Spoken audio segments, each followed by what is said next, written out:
Bonjour à tous et toutes. Je suis Eric Walter, le secrétaire général de l'Amity, et je suis très heureux de cette première manifestation qu'on organise avec le Creative Valley, et je les remercie à l'occasion, autour de l'innovation et la création en matière d'offres légales. Je remercie également, bien entendu, nos participants qui sont ici, donc je vois que je peux laisser le micro, merci. Le CNC qui va nous parler de ce qui existe en matière de financement sur l'audiovisuel et le numérique, le Fonds pour la création musicale, même chose, qui va vous parler de ce qui existe comme financement en matière de création musicale, et bien entendu Everly qui lui va nous parler de son expérience de créateur, d'une, on va dire, start-up innovante autour de la création culturelle. Alors pourquoi Adopi? Ça tombe sous le sens, j'ai envie de dire, ça tombe sous le sens du point de vue de la totalité des observateurs qui se passionnent pour le sujet Adopi et qui, par voie de conséquence, n'arrêtent pas d'écrire sur la réponse graduée, etc. Vous savez, ce système qui fait qu'on envoie plein de mails à plein de gens qui téléchargent de façon illicite des œuvres sur les réseaux pétroliers. Eh bien, sans faire de technicité juridique, il se trouve que le législateur avait eu une bonne idée à l'époque, qui était de dire qu'on ne pouvait pas uniquement reprocher aux gens de faire des téléchargements illicites, il fallait aussi peut-être faire en sorte qu'il y ait une offre légale qui se développe et qui corresponde aux attentes de ces mêmes personnes. En d'autres termes, ça fait 10 ans qu'on dit le piratage et le téléchargement illégal sera pratiquement terminé lorsque l'offre légale, je parle tout contenu confondu, sera suffisamment satisfaisante. Et satisfaisante, ça veut dire quoi? Ça veut dire répondre aux attentes des utilisateurs. Ça ne veut pas dire satisfaisante parce que moi, producteur de contenu, je suis content d'avoir mon magasin avec ma vitrine qui vous donne tout ce que j'ai. Ça veut dire satisfaisant parce qu'il y a des gens qui viennent l'utiliser, parce qu'il y a des gens qui ont envie de payer, parce qu'il y a de la valeur ajoutée qui se crée autour de cette offre.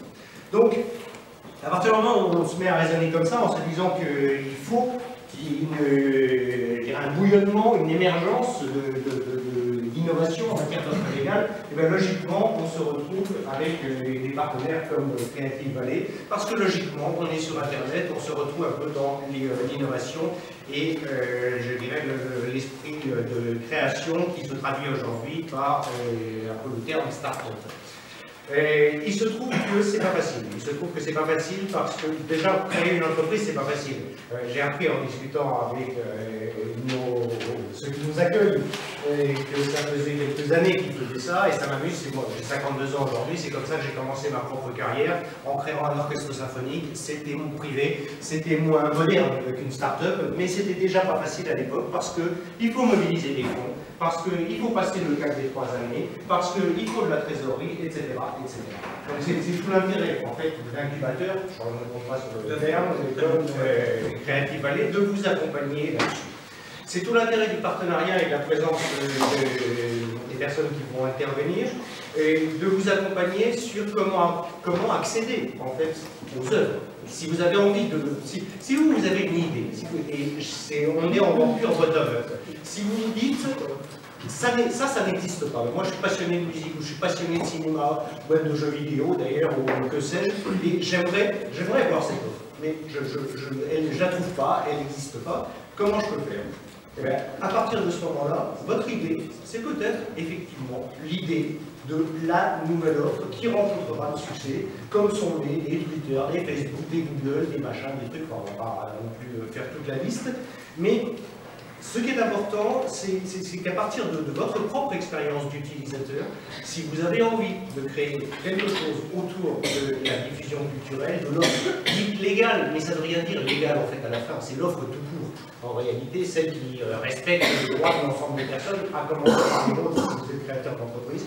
Ben, si vous avez cette idée, Creative Valley peut vous accompagner, les gens qui sont là peuvent vous accompagner, nous-mêmes on peut vous accompagner. On sait qu'on est en France, alors évidemment il y a un fouillis administratif d'aides diverses, des subventions, des garanties, des cautions totales, des cautions partielles, des machins, des trucs. Donc c'est un peu le parcours du combattant, je pense qu'Everly va nous raconter ça avec intérêt.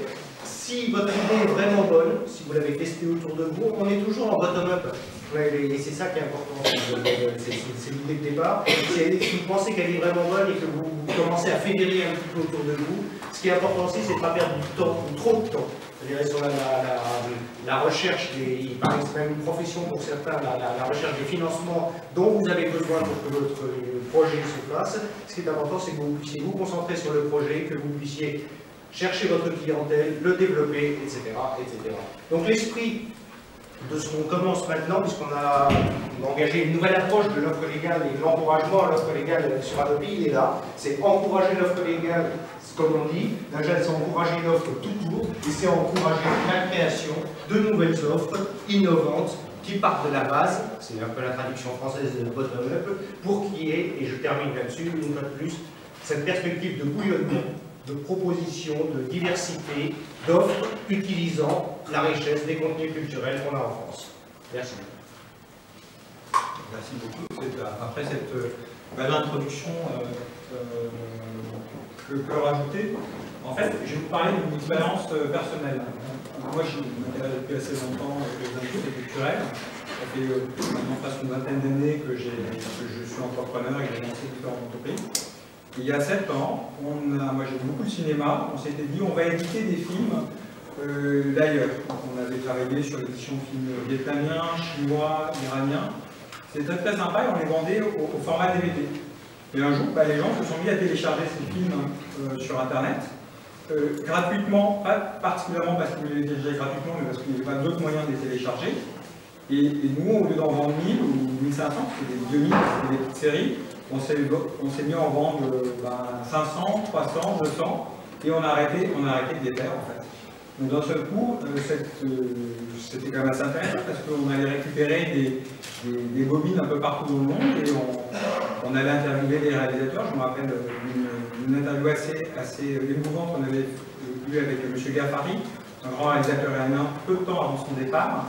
Et bien dans ce coup, c'était plus possible. Donc en fait, c'est vrai que dans ce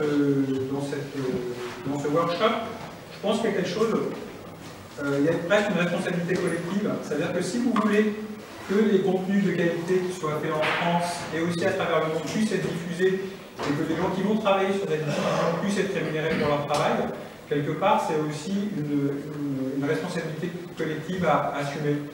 Ensuite, bon, c'est vrai qu'ici, parmi les résidents de Creative Valley, on sent qu'il y a des possibilités, on sent que vous avez aujourd'hui des outils, les moyens de réfléchir à des modèles alternatifs, de réfléchir à de nouveaux moyens de pouvoir offrir des contenus culturels classiques et nouveaux. Ici, beaucoup d'entreprises s'intéressent à la question du transmédia. Et qui paraît important. Je pense que c'est aussi important pour nous tous, parce que la France reste un grand pays de création. C'est-à-dire qu'aujourd'hui, dans l'industrie du jeu vidéo, vous le connaissez bien, on est quand même probablement aujourd'hui encore le 3e producteur de jeux vidéo en France, dans le monde. Donc si on veut garder notre place et garder notre soft power, c'est vrai que c'est aux startups, aux gens qui sont là, aux gens qui viendront ici, d'inventer des nouveaux modèles. Et c'est pour ça que je pense que c'est bien qu'on soit tous là aujourd'hui autour de cette table. Merci.